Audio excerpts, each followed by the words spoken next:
Dalam sejarah pemerintahan Indonesia, baru pertama kali ini pemerintah di bawah Presiden Prabowo Subianto dan Gibran Rakabuming Raka menggulirkan program makan bergizi gratis (MBG) di seluruh daerah di Indonesia. Program makan bergizi gratis ini bertujuan untuk mengurangi angka kekurangan gizi atau malnutrisi hingga stunting dengan sasaran MBG yaitu balita, anak-anak, ibu hamil, dan ibu menyusui. Di Sragen, Jawa Tengah, anak-anak menyambut baik hadirnya makan bergizi gratis MBG. Setelah cukup lama menanti, ratusan siswa SD dan TK di pinggiran kota di Sragen akhirnya bisa menikmati program makan bergizi gratis. Anak-anak kini bisa menikmati sajian menu dengan penuh gizi yang meliputi nasi, lauk pauk, sayur, buah, dan susu di sekolah. Merasakan yang namanya makanan bergizi itu untuk menyeimbangkan antara di daerah yang di kota sama tidak ada bedanya. Karena di sekolahnya kan tidak sama, Pak. Ada yang warga yang menengah, ada yang ke bawah sekali. Nah, yang ke bawah, keluar bawah sekali yang sangat membutuhkan ini, Pak. Akan tetapi, MBG berjalan bukan tanpa masalah. Di tengah program MBG yang bergulir, masalah muncul salah satunya keracunan yang diduga usai menyantap MBG. Baru-baru ini, lebih dari 1.000 orang menjadi korban keracunan MBG di Kabupaten Bandung Barat dalam 1 bulan terakhir. 132 mungkin karena kami terus update. Belum ada lagi ya, baru 132 itu. Ini kenapa kita buka posko di sini adalah untuk triase hijau ya, jadi yang bisa diobservasi di posko ini tentunya gejalanya yang ringan, tapi yang berat tentunya kami rujuk. Yang berat itu kenapa bisa ada sesek, kemudian koliknya setelah dikasih obat tidak hilang, nyeri perutnya, nah itu kita rujuk. Dan 107 satuan pelayanan pemenuhan gizi (SPPG) di daerah tersebut belum memiliki sertifikat layak higienis sanitasi. Imbas dari keracunan, pemerintah Kabupaten Bandung Barat akhirnya menutup sejumlah SPPG penyandang yang diduga menyebabkan keracunan sejumlah siswa. Ya, sertifikasi akan dilakukan secepatnya ya untuk yang sudah beroperasi itu dalam waktu sebulan, SLHS-nya sudah selesai. Sekarang untuk SPPG yang baru akan bisa operasional kalau SLHS-nya sudah selesai. Jadi beda ya, yang sudah ada akan kita percepat dengan standar yang tetap sama. Nah, untuk yang baru-baru setelah lolos verifikasi oleh Badan Gizi baru boleh operasional kalau sudah memiliki SLHS. Berdasarkan data dari Jaringan Pemantau Pendidikan Indonesia JPPI, data hingga 4 Oktober 2025, jumlah total anak keracunan MBG mencapai 10.482 anak. Sementara data 9 September hingga 3 Oktober 2025, ada 5 provinsi terbanyak yang menelan korban MBG. Di antaranya Jawa Timur 620 anak, Jawa Barat 555 anak, Jawa Tengah 241 anak, Sumatera Barat 122 anak, dan NTT 100 anak. Presiden Prabowo juga menyinggung soal kasus keracunan MBG di hadapan APRA CEO Global. Prabowo bilang satu insiden keracunan makan bergizi gratis tidak dapat diterima. Presiden Prabowo akan memperketat SOP program MBG untuk mencegah insiden keracunan terulang. I think we had food poisoning, but when we counted the number of meals we gave out, the number of food poisonings, I think the statistic is as low as 0.0007,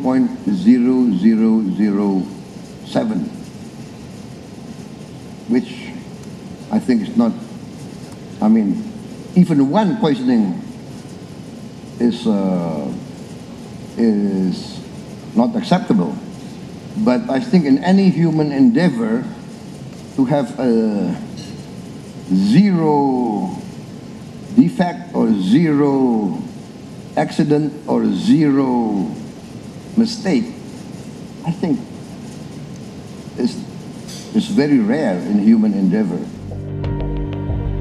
Senin 20 Oktober 2025 mendatang, tepat 1 tahun pemerintahan Prabowo Gibran, diharapkan upaya perbaikan dan evaluasi termasuk makan bergizi gratis MBG terus dilakukan, sehingga program dengan niat mulia ini tidak terus memakan korban dan berdampak positif bagi masyarakat.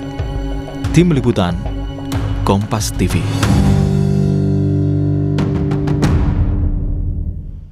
Saudara, 20 Oktober 2025 mendatang, tepat 1 tahun pemerintahan Prabowo Gibran, sejumlah program digulirkan. Salah satunya adalah yang cukup populer adalah makan bergizi gratis. Program ini memang bertujuan baik, akan tetapi munculnya kasus dugaan keracunan harus menjadi perhatian khusus dalam 1 tahun pemerintahan Prabowo Gibran.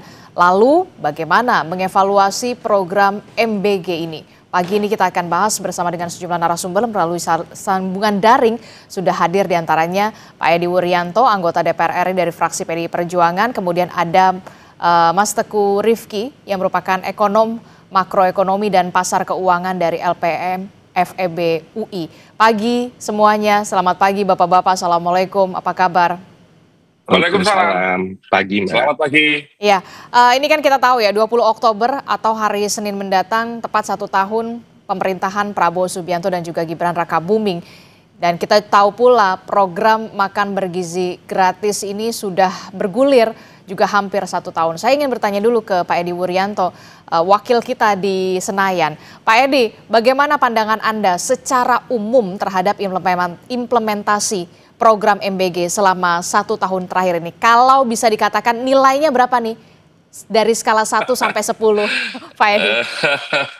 Ya kalau nilai ya semua berjalan dengan baik. Karena memang target presiden awalnya kan hanya 6.000 lalu 6.000 dapur ya, kemudian naik menjadi 30.000 dapur dalam 1 tahun. Itu memang bukan persoalan mudah.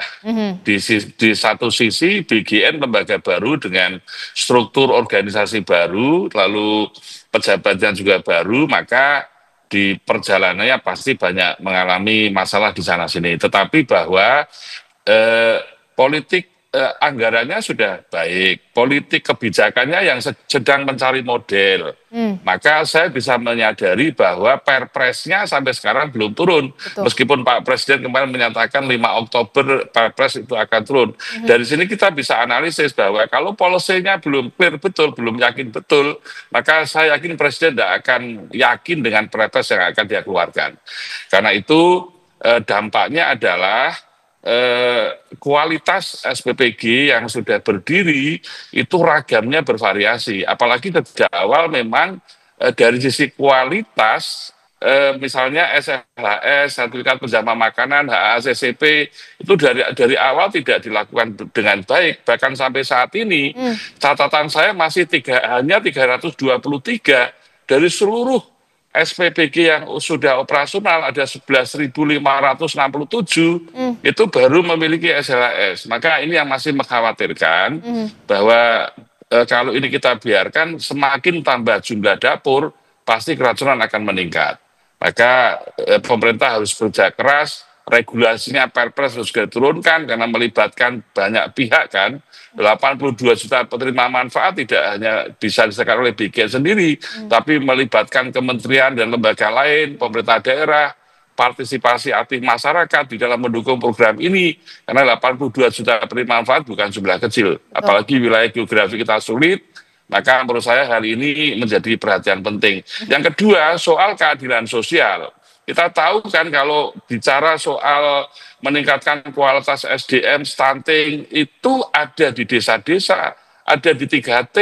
Sementara saat ini regulasi tentang bagaimana model SPPG di 3T, regulasinya belum ada. Maka wajar kalau SPPG banyak dibangun di kota-kota, sementara di desa-desa yang itu kantong orang-orang miskin itu belum dibangun dengan baik. Maka muncullah keadilan sosial. MBG ini hanya menyisir daerah-daerah perkotaan, tapi orang miskin yang ada di desa malah belum terjamah. Ini saya kira 2 hal yang menjadi inti dari kelemahan evaluasi yang saat ini saya yakin pemerintah sedang bekerja keras. Sudah bekerja keras. Dari skala 1 sampai 10, kalau menurut Anda berapa nilainya dengan tantangan yang sudah dihadapi saat ini? Ya 6 lah.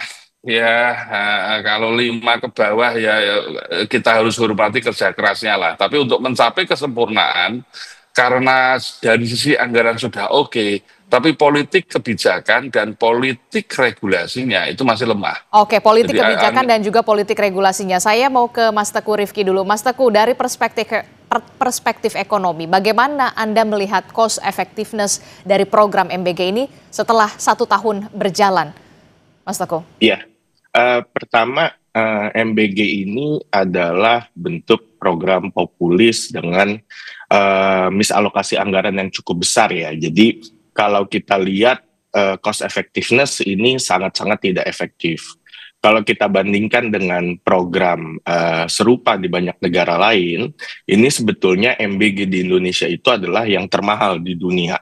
Yaitu hampir 2% dari PDB gitu. Sedangkan di China dan India saja itu jauh lebih murah gitu. Jadi memang kalau kita bicara cost effectiveness sangat-sangat tidak efektif dengan 335 triliun yang akan digelontorkan ini. Nah, kalau kita lihat juga dengan pos-pos anggaran lain misalnya yang langsung memberi manfaat seperti kesehatan, lalu kemudian pendidikan itu justru lebih kecil pos anggarannya. Nah, ini kan makan bergizi gratis itu banyak sekali tantangannya. Pertama, ini kan programnya itu adalah program blanket. Jadi artinya semua masyarakat atau semua siswa itu dapat. Nah, isunya sekarang siswa yang sebelumnya kekurangan makanan itu hanya 7% gitu. Jadi sebelumnya siswa itu 93% sudah makan cukup, sudah makan 3 kali sehari. Orang kalau kemudian diberikan makan lebih dari 3 kali sehari, tentu akan jadi food waste. Nah, ini kemudian menjadi misalokasi anggaran yang sangat-sangat besar. Mas Teguh tadi. Kedua, ini adalah kan disebutnya makan. Tadi 93% ternyata nggak nambah makanannya. Kedua, apakah bergizi? Nah, ini nggak juga. Sudah banyak kasus keracunan yang terjadi. Dan ketiga, tadi apakah gratis? Nggak gratis juga. Gitu. Ini 335 triliun yang memakan budget pos anggaran-anggaran lain yang bisa digunakan secara lebih cost efektif. Kalau tadi Anda menyebutkan biaya program makan bergizi gratis ini lebih mahal dibandingkan negara-negara yang sudah menerapkannya lebih dulu. Lalu bagaimana program ini memberikan dampak ekonomi lokal seperti ada peningkatan usaha catering, UMKM, atau kemudian ada distribusi pangan. Bahkan Presiden Prabowo Subianto juga mengatakan peningkatan ekonomi selama 8% ini bisa dihasilkan dari program makan bergizi gratis. Iya. Ini nggak terjadi juga. Jadi artinya balik lagi, kalau orang yang tadinya sudah makan 3 kali sehari, kemudian diberikan makan bergizi gratis dan makannya nggak nambah, berarti kan ini akan menjadi food waste.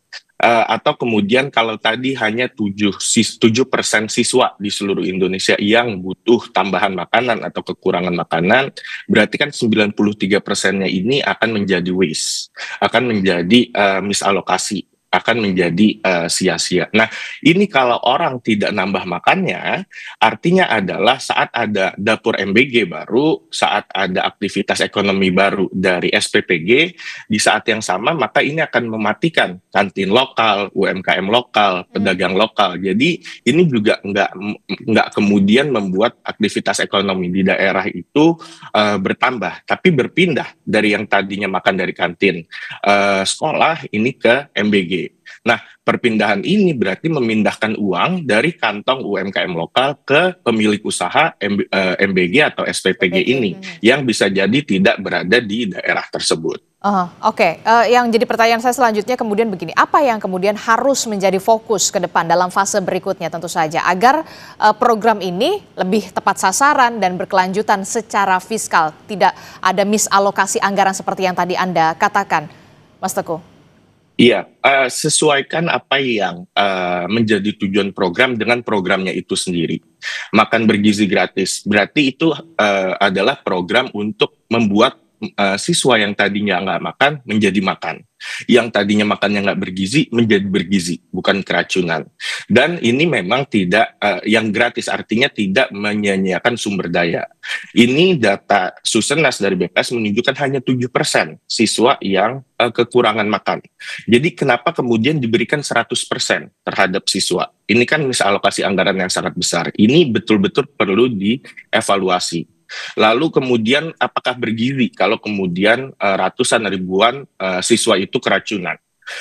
Artinya kalau kita bicara di kantin sekolah, kantin lokal, itu sangat sulit terjadi keracunan. Kenapa? Kalau kemudian terjadi keracunan, kantin tersebut akan bangkrut. Kualitas ini yang saring itu adalah siswa sendiri, sekolah sendiri, masyarakat sendiri. Jadi mereka jaga betul kualitas makanan. Sekarang kan nggak bisa. Kalau kemudian ada keracunan, nggak mungkin SPPG tersebut ditutup. Nggak mungkin orang nggak makan dari situ.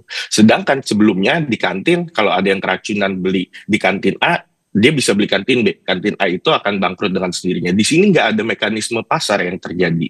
Yang ada adalah memindahkan uang dari kantin-kantin sekolah ke pemilik-pemilik SPPG dan operator program MBG ini. Nah, ini misalokasi anggarannya sangat besar. Jadi memang betul-betul perlu dievaluasi kembali program MBG tersebut. Oke, perlu ada evaluasi kembali. Kalau menurut Anda, Pak Edi, perlukah ada evaluasi atau laporan secara resmi yang harus dilakukan oleh BGN dalam hal ini kepada DPR mengenai dampak ataupun insiden seperti dugaan keracunan yang kita tahu angkanya tidak sedikit di sana. Tadi juga Mas Teguh mengatakan ada evaluasi, harus ada evaluasi menyeluruh soal anggaran.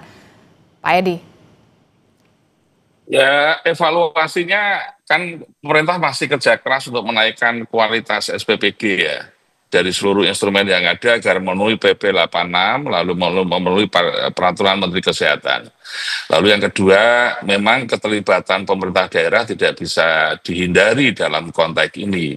Sehingga kerja kerasnya sekarang kan bagaimana para bupati wali kota seluruh Indonesia memiliki gerakan yang sama untuk sama-sama mengawal mutu program ini agar betul-betul menjadi makanan yang bergizi lalu menyasar pada orang-orang yang memang membutuhkan makanan bergizi ini. Lalu yang berikutnya memang policy ini kan sudah diambil dan sedang berjalan. Maka mau tidak mau evaluasi yang kita lakukan adalah dapur-dapur yang sudah ada ini diarahkan pada daerah-daerah yang memang kantong orang yang membutuhkan yang 7% tadi yang disampaikan. Karena itu butuh skenario bagaimana daerah-daerah yang terpencil kepulauan yang hanya sekitar di bawah 1.000 penerima manfaat itu segera dilayani, apakah menggunakan SPBG dengan volume yang kecil ataukah misalnya ide dapur yang berbasis sekolah misalnya daerah-daerah 3T itu intinya kan evaluasi itu harus segera dilakukan karena kalau tidak ini berkepanjangan maka yang saya khawatirkan yang orang-orang miskin di 3T itu malah semakin tertinggal karena fokusnya model SPBG sekarang kan yang bangun yayasan ya, tentu yayasan kalau membangun di daerah-daerah terpencil tentu dia nggak akan memiliki nilai ekonomi, tentu dia mereka enggan. Karena itu pemerintah harus segera memperbaiki itu. Dari pandangan Anda, seberapa pentingkah kemudian harus ada policy yang menaunginya dalam hal ini adalah Perpres yang sampai saat ini belum keluar atau belum diterbitkan oleh Presiden soal tata kelola MBG, singkat saja. Ya semua akan menjadi tidak punya pola standar yang baku kan dari input, proses, dan output. Dan keterlibatan banyak pihak. Lalu policy ini mau diarahkan kemana? Kan selama ini masih menjadi perdebatan terus kan. Karena itu suatu kebijakan, suatu program itu harus dipayungi dengan politik regulasi. Perpres lah kali ini. Sebelum kita bicara jauh tentang undang-undang ya, Perpres dulu lah. Nah, ada kepintangan tentang Perpres ini sehingga pemerintah daerah menjadi ragu-ragu, tidak ada kewajiban. Mereka juga akan kesulitan untuk menganggarkan karena tidak ada payung hukum. Kepala Dinas Kesehatan mau masuk ke dapur juga nggak ada perintah peraturan yang melakukan itu.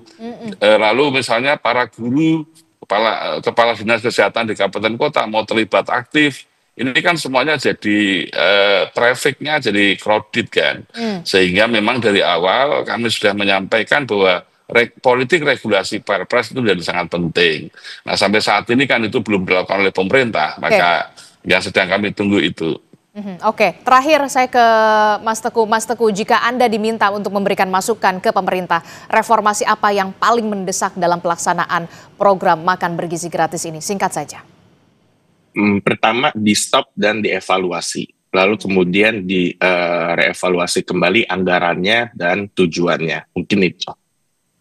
Oke, baik, terima kasih Mas Teguh telah bergabung bersama kami dan juga Pak Edi Wuryanto juga terima kasih sudah meluangkan waktunya dalam program Sapa Indonesia Pagi. Terima kasih Bapak-Bapak, sehat selalu. Assalamualaikum. Waalaikumsalam. Saudara, informasi penting lainnya masih akan kami hadirkan usai jeda. Masih soal 1 tahun pemerintahan Prabowo Subianto dan juga Gibran Rakabuming terkait dengan program makan bergizi gratis yang digulirkan yang salah satunya cukup populer.